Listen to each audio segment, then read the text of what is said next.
Welcome to the Carousel of Happiness Podcast. I'm your host, Allie Wagner. On last week's episode, you learned more about the life and legacy of longtime Carousel supporter, Doug Cosper. You heard how Doug crammed multiple lifetimes into one, traveling the world, speaking truth to power as a reporter, mentoring journalists in young democracies abroad, and building multiple family homes. All while supporting his friend Scott, the one with a crazy carousel idea. On today's episode, we've got a very special episode for you. After the Caribou Village Shopping Center fire, we, like so many of our neighbors, pitched in to help out the way we could. At the Carousel of Happiness, we donated items for fundraising at several silent auctions. And for about 6 weeks after the fire, we incentivized donations to local fire relief efforts by offering a free carousel ride to anyone who donated more than $5 to the fund of their choice. Today's episode is another way we hope to support our neighbors, and it features, for the first time, a guest host, Sidse Powell. Sidse is a short story writer, essayist, screenwriter, and novelist. In addition to being all of those things, she is also Scott's neighbor. After the fire, the two were talking, and she wanted to help tell the stories of the businesses that were lost. She and I got in touch, and she has for you today the first of what we hope will be many stories about the businesses housed in the Caribou Shopping Center. On today's episode, Sidse sits down with Claudia Schauffler, owner of The Shop, a clothing store specializing in new and used mountain fashion. If you've ever come into the carousel, chances are you've seen someone behind the counter wearing something they bought from the shop. The shop was one of my personal favorites. Going in there felt like a treasure hunt. You always knew you'd find something you loved, but it was never what you expected. And the vibe of the shop was so lovely. Claudia always made everyone who walked through those doors feel welcome, something she talks about in her interview with Sidse. The space was this loving blend of comfort and acceptance paired with the excitement of fashion adventure, of fashion roulette. I'm pretty sure that is why I ended up leaving the shop with some of my more adventurous items in my wardrobe. Claudia just had that way about her. She had this way of making you feel like those tie-dyed overalls were completely 100% what you exactly needed right now, and who cared about what anyone else thought. That was the shop for me. At the Carousel of Happiness, we recognize stories are important. Stories are how humans remember. Stories are how we learn. Stories teach us how to grieve. They show us how to heal. It is our hope that in bringing you these stories, we will support our neighbors in their steps forward. It is our hope that in bringing you these stories, you will honor the businesses lost with your attention. With your interest, you will hold space for the telling of these stories because you know that is one of the ways you can help. With your ears and with your hearts. Additionally, if you feel inspired, please consider donating to Claudia's rebuilding efforts. We've put a link to that in the show notes. But for now, I leave you to enjoy Sidse's conversation with Claudia Schauffler, owner of The Shop. Let us begin with today's story.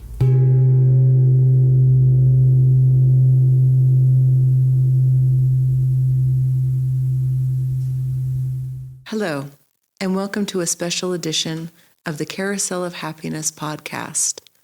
I'm your host, Sidse Powell.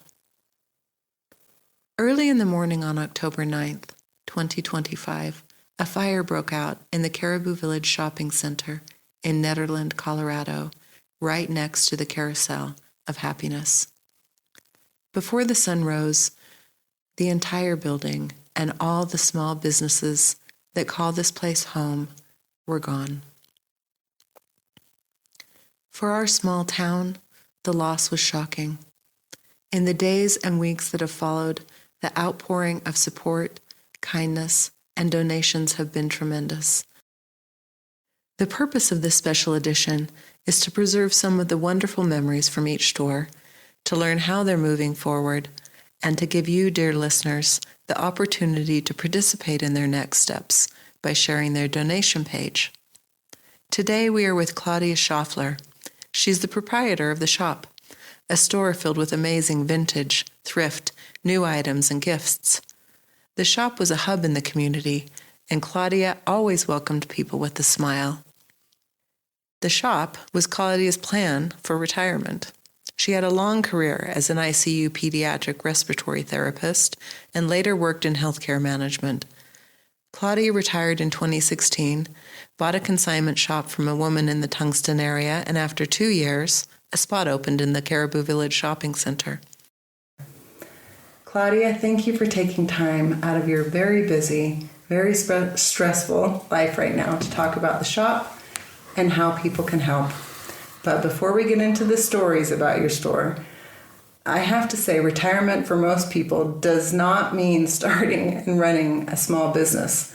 What made you want to work so hard in your golden years? That's a good question. First of all, I didn't realize how hard the work would be, but it was okay. It was fine. I really needed something to do. I needed to have a purpose after healthcare. And I thought, well, I like clothes. I like fashion. And I thought this might be something fun to do. And I also love thrifting. So I thought this will be a great combination. So it was a nice little spot. It was a great place to get started. The consignment kind of started doing me in. It was so tedious and it was hard to keep people happy with consignment. But that being said, it was challenging for parking. So when something opened up over in the Caribou Village Shopping Center, I realized that was probably a move that I needed to make. So I gave my notice and went ahead and moved on over there, even though the spot I moved into wasn't ideal. And it was not ideal at all. Tell us about how you said it was like the worst spot. I think it was. It was right behind the stairs. So you couldn't see it from the parking lot. Nobody really knew I was there. I did a little research and found out that people coming down the stairs, I had maybe 8 seconds to get their attention before they turned either right or left and moved on to their destination. And so that was a challenge I never could quite overcome. Yeah, but you worked those 8 seconds. I did the best I could. When a spot opened up just on the other side of Wild Bear, which was was right next to me, I thought, no, that spot is perfect. And it was actually their spot. They gave it up, and it had a door in between because they would utilize that space with their other 2 spaces all the time. So I thought, I'm going to move over there. So I moved over there, and it was really fun because I was right next to Wild Bear, and there was a door that went between the 2. So whenever it was slow, I could run over and visit the hedgehog or feed the salamanders or play with the snake. So I moved over there, and I quickly realized that when you turn in the parking lot, the first thing you saw was my store. So then I realized that the sign at that point was what they were going to see before they saw anything else. So I again researched a little bit on colors and things like that. Picked out what I thought was a fabulous sign. And a friend of mine did a logo for me. So I put that up and I thought, okay, now I'm good to go. And so that's when once I settled in over in the new spot, and I was actually given by the owner of the shopping center, Stephen Tebow, a month to have both spaces. So I was able to move into the new space, paint it, remodel it, figure out which colors worked in a retail store because I had no clue. And so it made the transition really nice and comfortable. Wow, that's unusual for a landlord, isn't it? It is. He's always been very supportive like that of all of us. Right. I've heard that about him. And then how many times have you repainted in the last 8 years? Actually, only twice. Okay. How many times have I rearranged? Oh, every few months. And it's kind of like, okay, I'm tired of looking at that there. Let's see what we can do. That being said, I always watched when people came in what the flow was. So I was always trying to match the flow to make it more comfortable for people. And I quickly became aware of the fact that people came in with strollers and occasionally a wheelchair. So I spent a good bit of time trying to figure out how to navigate that. And I, of course, have just gotten to the perfect spot. Who knows if it really was, but it sure felt like it to me. I mean, there must have been so much to learn going from healthcare to the retail industry, right? What was the most surprising thing for you about? I think it was, I'm a shopper, so I knew what I liked, and I'm a thrift shopper, so I knew what worked for that. I think it was figuring out the flow. It was really interesting. And everybody that worked for me always had an opinion. Oh, you should do this or you should try that. And it got to the point, I'm happy to say, where I could say, tried that, didn't work. So I think it was probably just figuring out the flow and the display and what made people comfortable when they came in. And I did a lot of research on that. Fortunately, that's all available, which was fun for me. I didn't know it, so I thought, well, I can figure this out. It's not that hard. Of course it is, but it just was trial and error mainly. I know, but you just keep trying and figuring it out. It gets better and better. And that's what made it fun. It totally evolved over the years. You had a knack for this, you discovered. I did. It was, I like to say, and I just had thought about this the other day when people were asking me things like this, I like to think that in medicine, there's no creativity. You kind of need to stick to what you know and what the science tells you. They don't like you to be creative. No. I could get creative with the kids. That was always fun. I could wear weird shoes or fun socks, even back then, and keep the kids a little bit entertained. But as far as the work goes, there was no creativity. So when I got into this, I realized I really can do this, and I do have a good eye, and I can put colors together or outfits. I don't wear fashion. I'm not at all up to date, but I love to see people in fun clothes. And like an employee of mine used to say, our bodies are like our blank canvas and we can do whatever we want with them. And so I kind of took that and thought, yeah, let's put some fun stuff together and combine new and used so that it wasn't as expensive to put an outfit together. And it was so fun to watch people come in and go, oh my gosh, this is perfect, and I had no idea, these kinds of things. And they'd find it was a treasure hunt for me, so then I made it a treasure hunt for everybody that came in. That's lovely. I really became like a different person, and I was enjoying it. And I loved taking care. I loved pediatric health care. I loved it. I thrived in it. But it's really hard, and it's stressful, and it's emotional, and you don't always have positive outcomes, and people aren't necessarily happy when they see you. So as caregivers, it was up to us to make them as comfortable and do the best we could with the parents. The kids were so great to work with.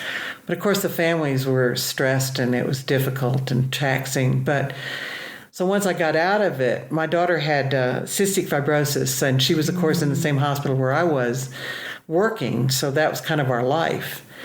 And when she passed away, I just realized I literally couldn't do it anymore. I couldn't even walk in the door. Yeah. And so people came in the door and they were on vacation. They were happy. They were locals that I knew, or if I didn't know, I got to know.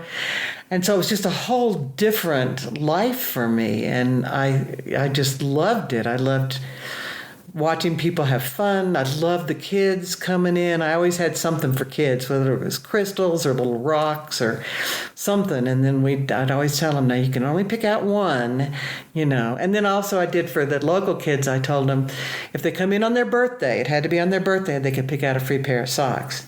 Ooh. Of course, if they came in a couple of days before, that was fine. But I always tried to make it like I was really strict about it. Let me see your ID. Right. And then there was also a group of teen kids a couple of years ago that used to come in and they'd play dress up. And I told them, you can try on anything you want. You can put together any outfits you want. You just have to put it all back. And they were amazingly respectful. And they'd put everything back and they'd leave the dressing room like they found it. And just hearing them back there giggling. What a great way to be creative and try, because you don't give yourself permission to go to the store and just try everything. Oh no, it was all about me at that point. I just thoroughly enjoyed listening to them and seeing what they came up with. Even the boys, I'd hear these teen boys going, oh, that color doesn't look good on you, and I'm thinking that's a teen boy telling another teen boy. So it was a lot of fun. Yeah, what you said about being welcoming to the customers and making sure that they had a good experience, that really stood out for me, because that's not how you experience shopping normally. A salesperson is kind to you, but you know that it's because they want a sale. So tell me more about this approach to you just want people to have a good experience. I'm a terrible capitalist. I really am. And I knew that going in, so that wasn't a surprise to me. I always wanted it to be a good experience. I always tried to keep the prices down. Mm-hmm. I never took a salary. Wow. I would tap in if I needed something into the shop funds. I think I paid for maybe one vacation out of the shop funds, and it was minimal because that's not what I was there for. Mm-hmm. But I did a good enough job to where the bills were always paid. 90% of my merchandise was paid for at any given time. I had very little debt. That's amazing. I was able to increase my pay with the times and still be okay. So I literally took it from maybe a $20,000 a year business to, $175,000 a year. Oh my gosh. And close to 200. And I, and I thought I was happy with that, because that meant I was doing something right, and people were still enjoying coming to the shop. And I had the community, and I had the people that would come in and just hang out, and that's what I had, which was worth everything to me. That was a gift to me. Mm-hmm. And having people come in and say, oh, I heard your voice, or I heard your laugh. I had to come in and say hi. Wow. I mean, what more could you ask for? Right. One of my favorite stories, and I had so many stories from customers, because people felt comfortable, sharing. So it was always something fun. But one of my favorites was I think there were 5 women. They were probably in their 50s, maybe 60s. One of them had her mother with her. So she was elderly, but they were all, and they were on their annual ski trip. I can't even remember where they were from. And they came in and they were having the best time, shopping and laughing. And so, of course, I joined right in. And we got to, by the time they left, we were all just laughing. And I had to thank them. Thanks for coming in, because I haven't laughed that much all day. And so they left. They were there. They were in Ned for a few days. They came in the next day, and they were like, oh, we just had to come back. And so, again, we did this whole thing again. We're laughing and telling stories and so on. And so they're getting ready to leave because they had to go down to see Gussie at the winery. They said, oh, yeah. And I was like, oh, they've already been down there. So they said, yeah, we're going to leave here. We're going to go down and visit with Gussie and have some wine. And they said, you really should come with us next year on our ski trip. And I went, oh, I don't ski. And they went, oh, we don't either.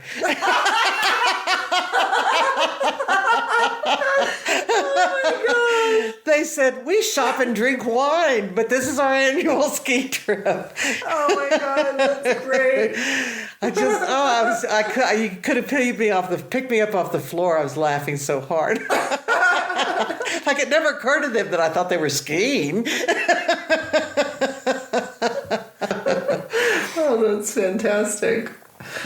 All right, so the Carousel of Happiness is right. It's just like you could have seen it from your store. Oh, absolutely. Right? We'd hear the music. And so before they built the carousel, Scott needed room. Who created all the animals? Mm-hmm. He needed a place to put some of them, as I recall. This was years ago. I remember this. Yeah. And so he put the bear bench in the bank. And he had them elsewhere, but I can't remember where they were. But I used to love to go into the bank and just sit on the bear bench, knowing full well that it was headed, along with all of its friends, to the carousel. And then watching the carousel go in was absolutely fabulous. And I never anticipated it would be as magical as it was. Mm-hmm.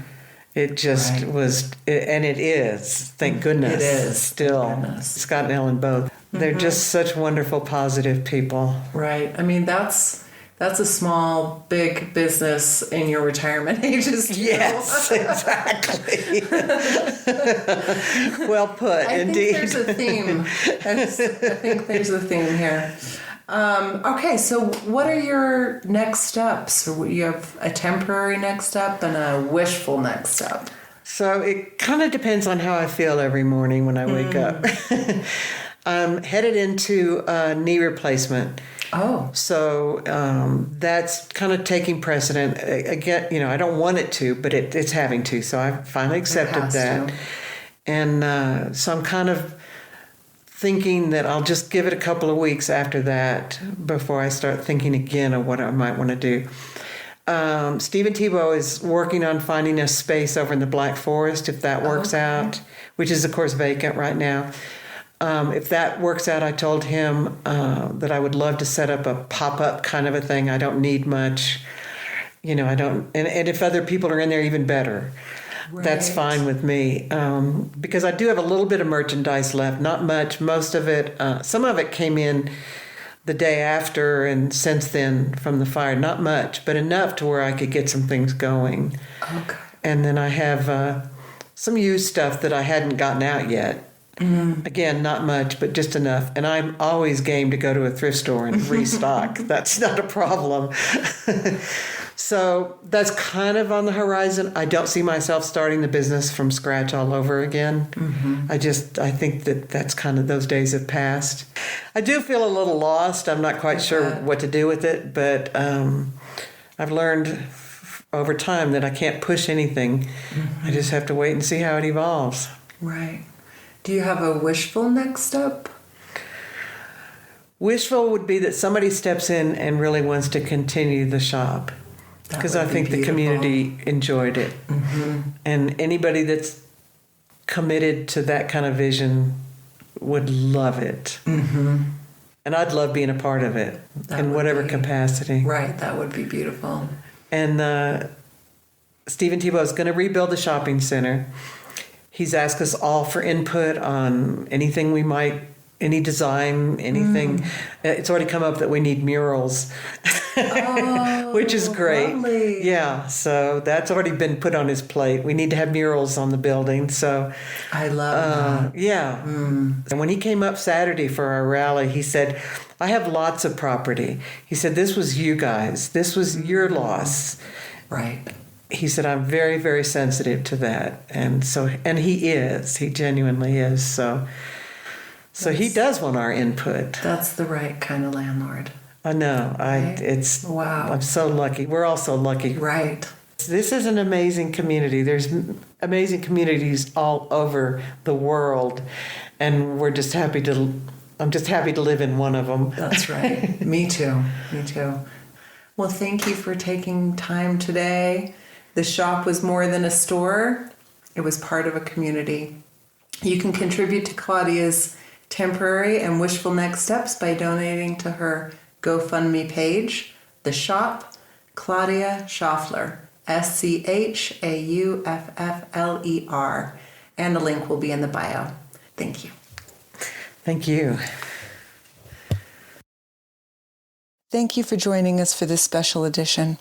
In the meantime, take care, be well, and as we like to say at the Carousel of Happiness, don't delay joy. And we'll see you next time around. Beginnings and endings are only pretendings. I'll see you next time around.